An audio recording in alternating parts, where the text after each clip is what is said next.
Instead of scheduling in deloads for your training, look at your life, look at the calendar, and see if life will give you that deload. It may even happen unexpectedly, and that's what I want to talk about today. Welcome to the Wits and Weights podcast.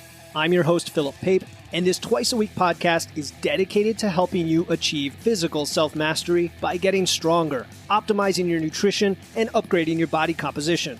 We'll uncover science-backed strategies for movement, metabolism, muscle, and mindset with a skeptical eye on the fitness industry so you can look and feel your absolute best. Let's dive right in. When it comes to your strength training schedule, many programs have what's called a deload programmed in or suggested at a certain point. A deload is simply a week where you reduce the intensity of your training. Let's say you train 4 days a week.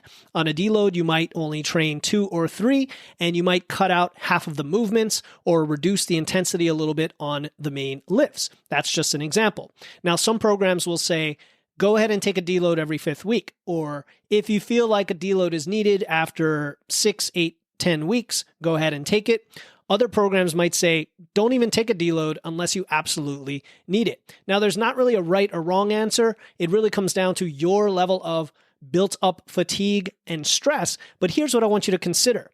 Life will often give you those deloads without you needing to program in.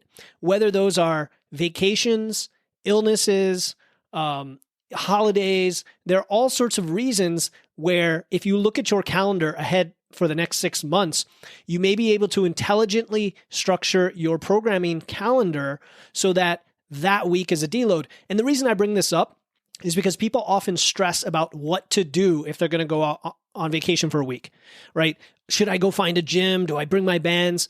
Often the easiest answer is just don't train. Just take a break. Just relax. Right? If you're really into it and you want to find a gym and you want to go there and it's not going to interfere with your plans for the vacation, and I've done that once or twice where my brother, my father, we all went to the gym together. It was a fun experience and it didn't really take away from the vacation because we were doing it together.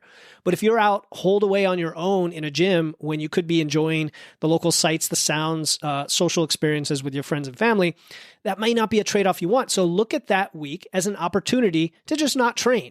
Are you going to detrain significantly? Of course not. You're probably not going to lose any strength and muscle at all, to be honest, for just a week.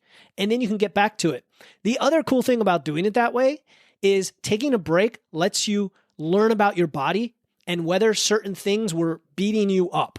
You know, your squats and your deadlifts, maybe they were giving you low back fatigue that wasn't going away. And now that it has, you get that information. And when you get back to your training, you can see if that was a thing. So life gives you deloads. Look at your calendar, train smart, and make it work for you. And that's the essence of sustainable living. Thank you for tuning in to another episode of Wits and Weights. If you found value in today's episode and know someone else who's looking to level up their wits or weights, please take a moment to share this episode with them.